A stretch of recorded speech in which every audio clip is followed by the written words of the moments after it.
तलाश मेरी थी और भटक रहा था वो, दिल मेरा था और धड़क रहा था वो। प्यार का ताल्लुक भी अजीब है, अजीब होता है। आंसू मेरे थे और सिसक रहा था वो। मेरा नाम सरिता है और मैं 17 साल की हूँ। मेरी दीदी की शादी 2 साल पहले दिल्ली में हुई थी। मैं देखने में अपनी दीदी से कुछ ज़्यादा ही सुंदर हूँ। एक दिन की बात है, दीदी का कॉल मम्मी के पास आया। मैं प्रेग्नेंट हूँ, अब मुझे काम नहीं हो पा रहा है और मैं भी परेशान हो रही थी। मम्मी, आप सरिता को मेरे पास भेज दो। मम्मी मान गई और उन्होंने मुझे ट्रेन से दिल्ली के लिए रवाना कर दिया। दिल्ली ट्रेन पर जीजाजी मुझे लेने आ गए। मेरे जीजाजी भी बहुत ही हैंडसम हैं।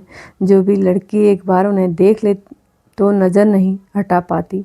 जीजाजी मुझे घर ले गए। उस दिन हम तीनों ने खूब बातें की। मैंने दीदी के घर का सारा काम संभाल लिया। इससे दीदी और जियाजी भी बहुत खुश थे। उस दिन बात करते करते बहुत रात हो गई थी। दीदी का सिर्फ एक कमरे का फ्लैट था तो जीजाजी बोले, तुम दोनों बहनें रूम में सो जाओ, मैं बाहर सोफे पर सो जाऊंगा। सुबह दीदी जल्दी उठकर नीचे टहलने चली गई और मैं अकेले सो रही थी। इतने में जीजाजी अंदर आए और बिना कुछ बोले ब्रैकेट में घुस गए। नींद में ही बोल रहे थे, ज़्यादा सरिता ज़्यादा। जीजाजी ने दीदी समझकर मुझे बाहों में भर लिया और अपना एक पैर मेरे ऊपर रखकर सो गए। थोड़ी देर में उनकी बाहों में दबी बेड पर लेटी रही। सच बताऊं तो उस दिन मुझे पहली बार मैंने किसी मर्द को टच किया था। क्या बता यार, ये एहसास कुछ अलग था। फिर मुझे जीजाजी का ख्याल आया तो मैंने हल्के से नीचे खिसक कर बेड से उतर गई और बाहर सोफे पर आकर लेट गई। कुछ देर बाद दीदी आ गई और मुझे जगाने लगी। उन्होंने जियाजी को चाय बना दी और जियाजी ब्रश होकर उठकर ऑफिस के लिए निकल गए। उसके बाद जाने के बाद दीदी को और मैं मिलकर घर का काम करने लगे। कुछ दिनों तक ऐसे ही चलता रहा। जियाजी रोज़ कमरे में आते और मुझे लिपट कर सो जाते हैं। मैं जियाजी के स्पर्श का सुख लेकर अलग ही अनुभव लेती हूँ। फिर जियाजी मुझे बाहर घुमाने ले गए। बाइक चलाते समय जीजाजी जैसे ही ब्रेक मारते मेरे उसके पीठ से टच हो जाती। पहल तो मुझे थोड़ा अजीब सा लगा, पर बाद में मुझे बहुत मज़ा आने लगा। 2 घंटा बाद हम दोनों वापस आ गए। अब दीदी का 9वां महीना चल रहा था। वो अपनी हाथ से नहीं हिल पा रही थी, नहा पा रही थी। एक दिन उन्होंने नहला रही थी तो उनको नहला कर मैं बस बाहर आ रही थी कि मेरा अचानक से पैर स्लिप हो गया। दीदी ने जियाजी को आवाज़ दी और बोला, जरा जरा जल्दी आकर देखो, खुशी गिर गई है। जीजाजी भी भाग कर आए और उन्हें मुझे उठा लिया।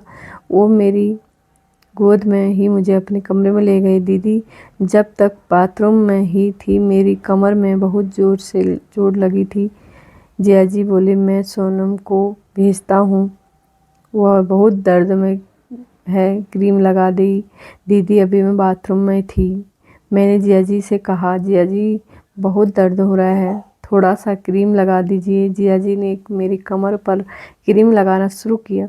उस समय जो भी मेरी हालत देख लेता तो उस समय पानी पानी निकल जाता। जीजाजी ने बहुत शायद अपना संयम तोड़ दिया। वह मुझे खा जाने वाली नज़रों से घड़े रहे थे। समझ गई थी कि जियाजी का भी मन। मैंने कहा, जियाजी यह दर्द तो ठीक हो जाएगा, पर एक बहुत पुराना दर्द है, उसे आप भी ठीक कर सकते हो, प्लीज़ उसे भी दूर कर दो तो मानो कि आप कुछ है। जियाजी हंसकर बोले, बताओ कहाँ दर्द है, अभी ठीक कर देता हूँ।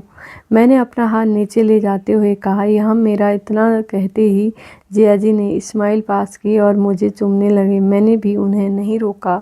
उससे पहले कि हम कुछ और कहते मैं दीदी के कमरे में आने की आवाज़ आई। मैंने उन्हें कपड़े ठीक करने के लिए जियाजी भी चले गए। बस फिर क्या था, हम दोनों मौके की तलाश में थे और एक दूसरे दिन में मौका मिल गया। दीदी पड़ोस के घर में जाना था तो मैं उसको इधर छोड़कर आई। उस दिन संडे था तो जिया जी भी घर पर ही थे। जीजा जी ने कहा जब मुझे आना होगा मैं तुम्हें फ़ोन करके बुला लूँगी। दीदी को उधर वापस छोड़कर आ गई। सबसे पहले तो मैंने दरवाज़ा अच्छे से लॉक किया, फिर जिया जी को आवाज़ दी, अरे मेरे प्यारे जिया जी आइए, अब आप अपनी साली को ज़रा टाइम दे दीजिए। जीजा जी बोले, सरिता कहाँ है? बोली, मैंने उनको पड़ोसी के घर में छोड़ दिया, अब अपने पास शाम तक का समय है। बस फिर क्या था, जिया जी मुझे अपने कमरे में ले गए और उसके बाद हम दोनों जन्नत का मज़ा लेने लगे। इसके बाद जब तक जिया दीदी के घर रही तब तक जिया जी से अपनी सेवा करवाती रही। दोस्तों, उम्मीद है आप लोगों को हमारी प्यारी सी काल्पनिक कहानी पसंद आई होगी। वीडियो पसंद आए तो लाइक सब्सक्राइब चैनल को कीजिए, करना न भूले मेरे प्यारे धन्यवाद मेरे प्यारे दोस्तों, लव यू दोस्तों।